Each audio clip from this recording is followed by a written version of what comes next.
13 News Now at 5:30 begins with breaking news. I'm Dana Smith. And I'm Connor Reel. We're continuing our coverage of a story we've followed from the start.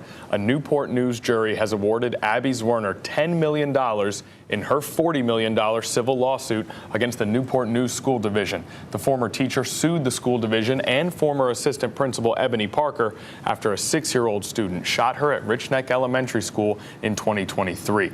In the 2-week-long trial, prosecutors brought forth evidence and several witnesses. Zwerner's legal team says this is a victory for all. School safety, teacher safety, children's safety is the most important thing. This verdict reminds people that you will be held accountable if you don't make that your first concern. Now, the next steps are post-trial motions, and there is no official date for that at this moment. All right, and joining us again for a deeper dive into the trial and the verdict is 13 News Now legal analyst Ed Booth. Ed, thank you. You've been great all afternoon. Let's dive right in. So in this civil trial, we had the defendants listed as a school administrator, as well as a school system. We also have a criminal trial coming up for Ebony Parker, who is that school administrator. How do you think the civil trial could impact the criminal trial, if at all? Well, the trials themselves are separate, but the implication of the criminal trial has to do with, essentially the money behind this. Right. Some of these pooled risk, you can essentially think insurance companies for school systems have provisions written into the policy that they don't provide coverage if you're convicted of a crime for the underlying act.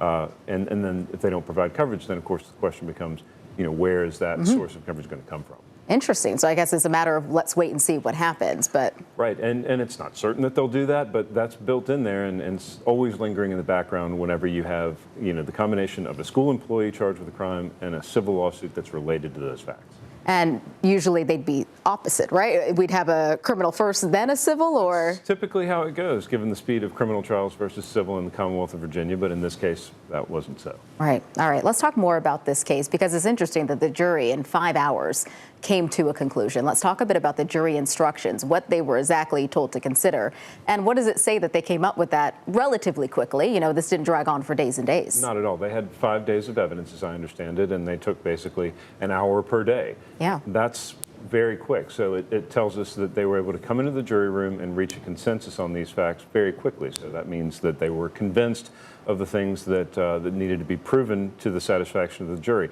And to your question, the finding instruction was the defendant guilty of gross negligence? Yeah. There were some other things on there, but that's the principal question. Was the defendant responsible for such acts that go beyond simple negligence and show, even a lack of slight care, right, shocking to the conscience? So obviously the jurors found that these acts did shock their conscience and resulted in gross negligence. Absolutely. We say the word a lot, unprecedented. Unprecedented. Thank you so much. I appreciate that.